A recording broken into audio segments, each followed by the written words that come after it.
On the evening of the 26th of July, 1909, a brand new ocean liner left the harbor at Durban and steamed south into the dark. She was called the Waratah. Aboard her were 211 people, somewhere around 10,000 tons of cargo, and the confidence of a shipping line that had just spent a fortune building what it called the finest vessel it had ever owned. A few hours later, just before dawn, another steamer passed her going the same direction along the Transkei coast. The two ships flashed their lamps at each other across the water. Names, destinations, a small courtesy between strangers at sea. And then the Waratah drew ahead, faster than the other ship, and went over the horizon. That was the last anyone ever saw of her. No wreckage, no bodies, no lifeboats, no distress signal, no oil slick that anyone could confirm. Searchers covered something like 14,000 nautical miles of ocean and found nothing at all. For more than a century, she has been called Australia's Titanic, and for just as long, people have been telling the story wrong. Because the real mystery of the Waratah was never supernatural. It was sitting in a London courtroom the whole time, written down in plain English, and the inquiry that was meant to explain it asked almost everything except the one question that mattered. To understand what was lost, you have to start on the River Clyde in Scotland, where the best ships in the world were being built. In 1908, the yard of Barclay, Curle and Company at White Inch launched a steamer for the Blue Anchor Line, a British firm that ran the long route between London and Australia. They named her after the floral emblem of New South Wales, the Waratah, a red flower. She was big for her time. Around 465 feet long, 9,339 tons gross. 2 propellers, 2 quadruple expansion engines, 8 watertight compartments, and a double bottom built into the hull. She had refrigeration machinery, her own plant for distilling fresh water, and accommodation that ranged from comfortable cabins to open space below for emigrants making the one-way journey to a new life in Australia. The Blue Anchor Line was proud of her. Lloyd's of London gave her their top classification. The company described her in the language of the age as practically immune from any danger of sinking. She was their flagship, their statement, the ship that was supposed to carry the firm into the future. But here's the first thing most accounts skip. The Waratah was not a one-off. She was built as an improved version of an older, proven ship in the same fleet, a steamer called the Geelong. The Geelong worked. The Geelong was sound. And when the owners ordered the Waratah, they put it in writing that the new ship was supposed to have greater stability than the Geelong had. That detail is going to matter enormously later.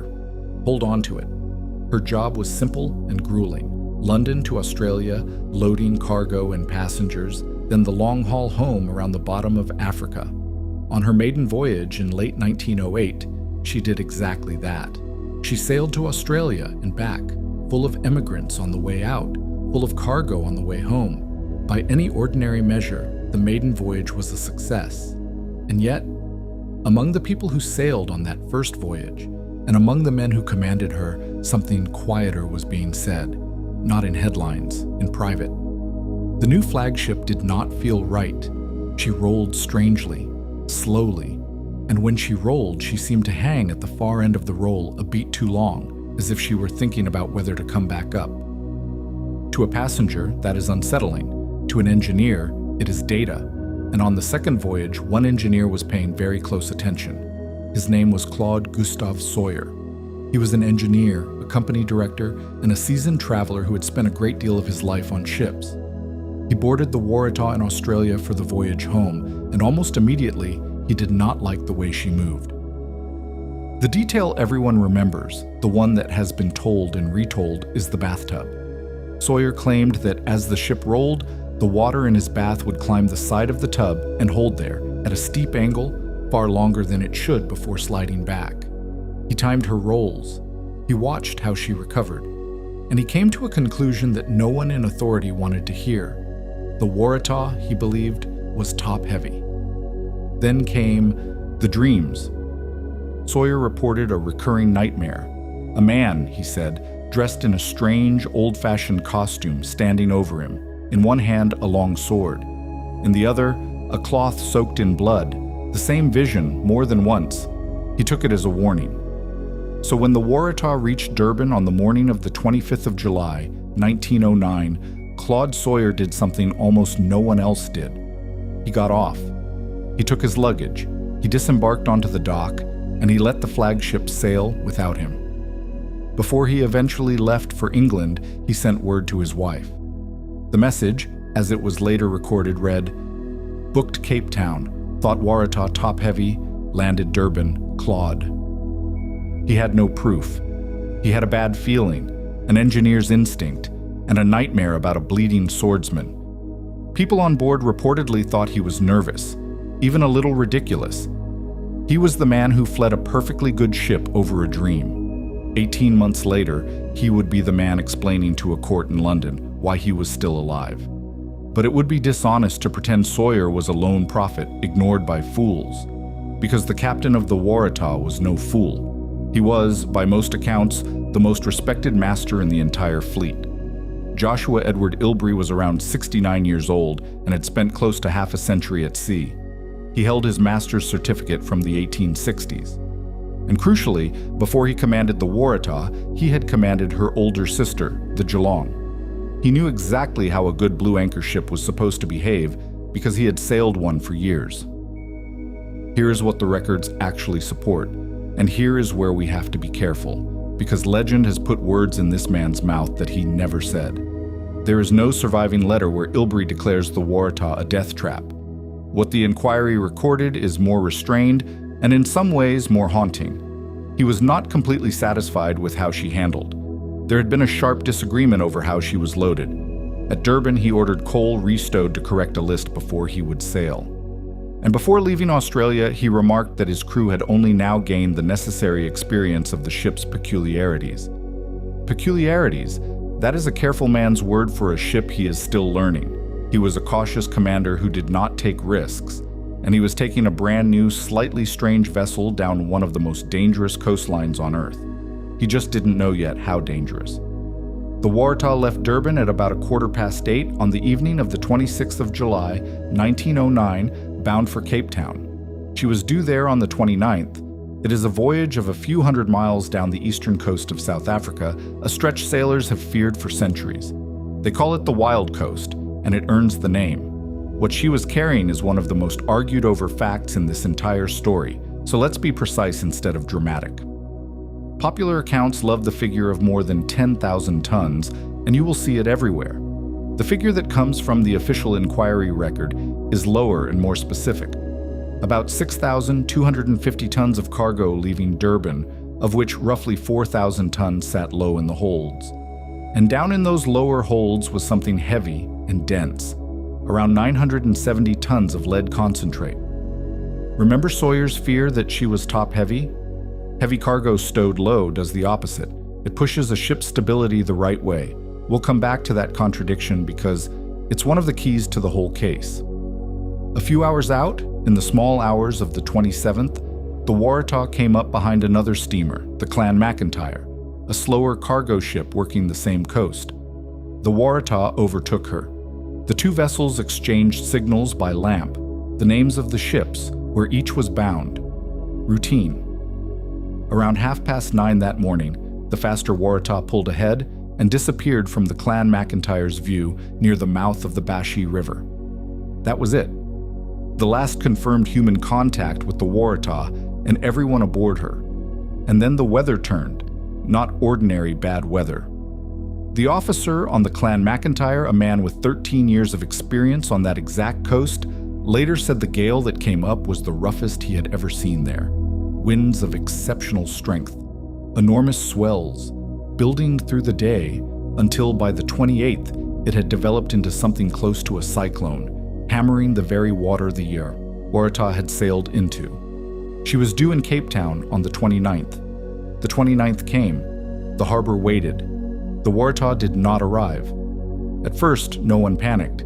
She had no wireless, which was normal for the route in 1909, so silence wasn't proof of anything. People assumed she'd had engine trouble, or sheltered somewhere, or been blown off course and would limp in late. Days passed, then weeks. The search that followed was enormous. Royal Navy cruisers went out. One of them, HMS Hermes, strained her own hull fighting the same seas.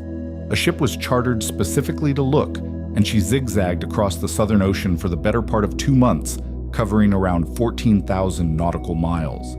The families of the missing funded their own vessel and kept searching for 3 months. They found nothing. Not a lifeboat, not a deck chair, not a body. In December of 1909, Lloyd's of London formally posted the Waratah as missing. A 9,000-ton ship and 211 souls had simply ceased to exist. When something that large vanishes that completely, people demand an explanation. So the British Board of Trade convened a formal inquiry, and this is where the story everyone tells and the story that actually happened begin to come apart. The inquiry opened in London in December of 1910 and ran into 1911. It was held before a wreck commissioner, assisted by naval and engineering assessors, men who genuinely understood ships. On paper, it was a serious investigation, and it was crippled from the first day by a single unfixable problem. There were no survivors. Not one person who had sailed on that final voyage was alive to describe what the ship did in that storm. Every account of how the Waratah behaved had to come from her maiden voyage, from the builders, from dock workers, and from the handful of people like Claude Sawyer who had been aboard and gotten off in time. So Sawyer testified. The man who fled over a nightmare stood in front of the court and described the rolling, the bathwater, the visions. He testified that the dreams in his own assessment had been produced by his uneasy impressions of the ship. The court listened to a man explaining a premonition that had, by any measure, come true. And then the inquiry did the thing it was built to do. It put the Waratah on trial for her stability. Was she top-heavy? Was she safe? The technical heart of the case came down to a measurement called metacentric height, essentially how strongly a ship wants to right itself when something pushes her over. The most eminent witness was Sir William White, one of the most respected naval architects in the world, a former director of warship construction for the Royal Navy. By the secondary accounts of his testimony, White essentially vouched for the ship, describing her as first class.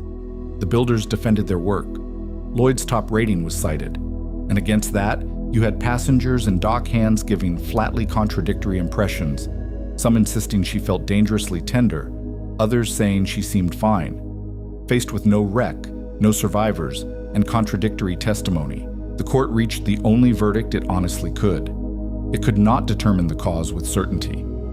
It did not formally blame the Blue Anchor Line, and the lasting public takeaway, the line that went into the record and into legend, was that the ship was sound, seaworthy. And that should bother you, because a ship that is certified seaworthy is not supposed to vanish without a trace with 211 people aboard. The verdict didn't solve the mystery, it sealed it. It took the most important open question in British maritime history and effectively filed it under Act of God. Now, was that a cover-up? This is where the responsible version of the story has to part ways with the dramatic one. It is true that the Blue Anchor Line had every reason in the world not to advertise a flawed flagship. The loss destroyed the company. They were underinsured on the ship, and within a year the firm collapsed and sold its fleet to a larger rival. A finding of seaworthy protected what little they had left. The incentive to downplay any design weakness was absolutely real. But here is the blind spot. The thing nobody was hiding, because nobody in that courtroom in 1911 fully understood it yet. The inquiry spent 14 months asking whether the ship was sound. It almost never seriously asked what the sea off that coast can actually do. Run your finger down the east coast of South Africa and you are tracing one of the most powerful warm water currents on the planet, the Agulhas Current. It pours south along the edge of the continental shelf, fast and deep, and when a strong storm comes up from the southwest and drives into the face of that current, something happens to the water that for a long time sailors described and scientists did not believe. The waves stop behaving normally, they stack, they steepen. They can combine into a single freak wall of water, 18 meters high or more, with a deep trough in front of it, a hole in the sea that a ship sails into just before the wall arrives. This stretch of coast, from Durban down past the Wild Coast, is now recognized as one of the most dangerous rogue wave zones in the world. Ships far larger and far newer than the Waratah have been caught here. Some were badly damaged. a few were nearly lost. And the science that finally explained why, the detailed study of these abnormal waves where the Agulhas meets the storms, was not really published until the 1970s, 60 years after the Waratah went down. Think about what that means. The men in that London courtroom in 1911 were arguing about inches of metacentric height, while the actual murder weapon was a phenomenon they had no name for and no real ability to measure. They were asking, was the ship strong enough? When the better question was, strong enough for what? Because the sea that night may have been beyond what almost any ship of her size could survive.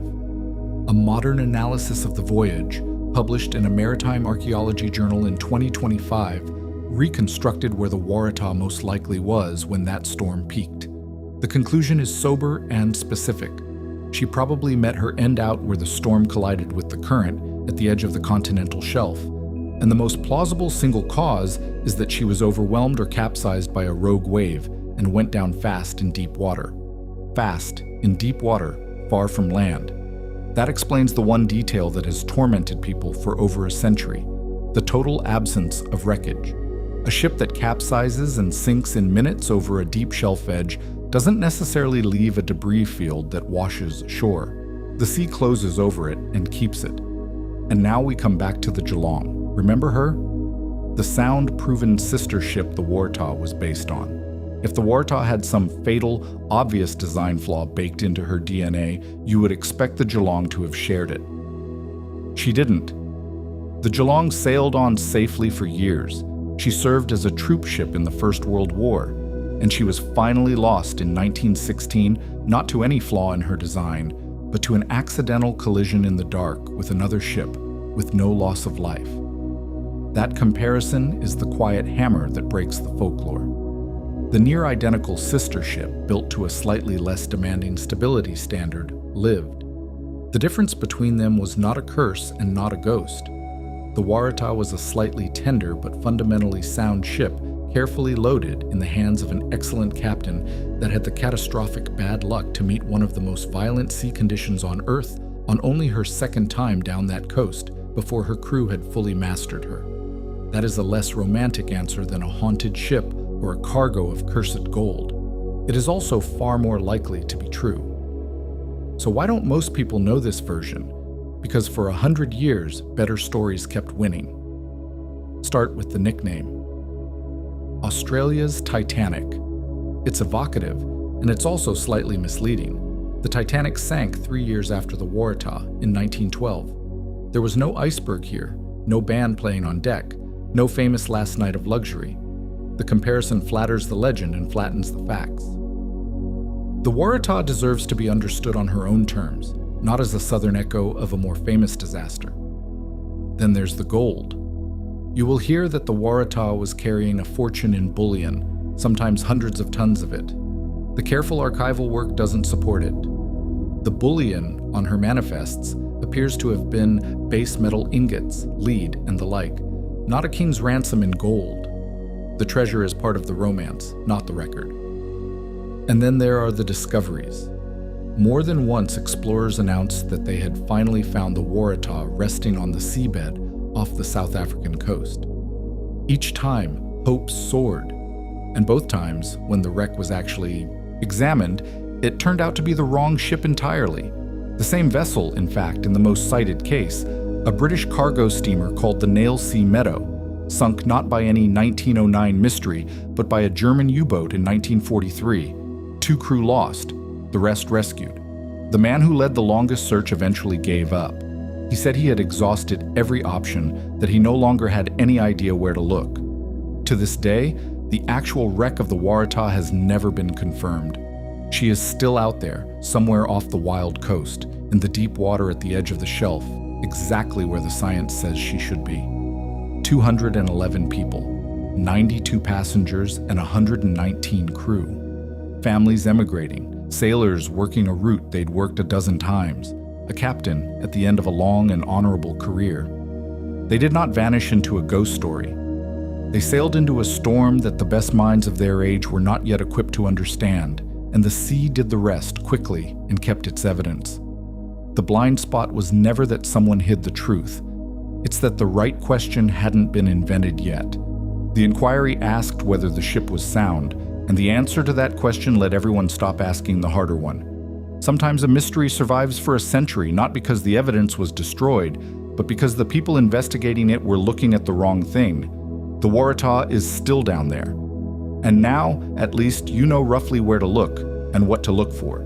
If you want to follow the sea's other unsolved cases with us, the next one is already waiting on screen.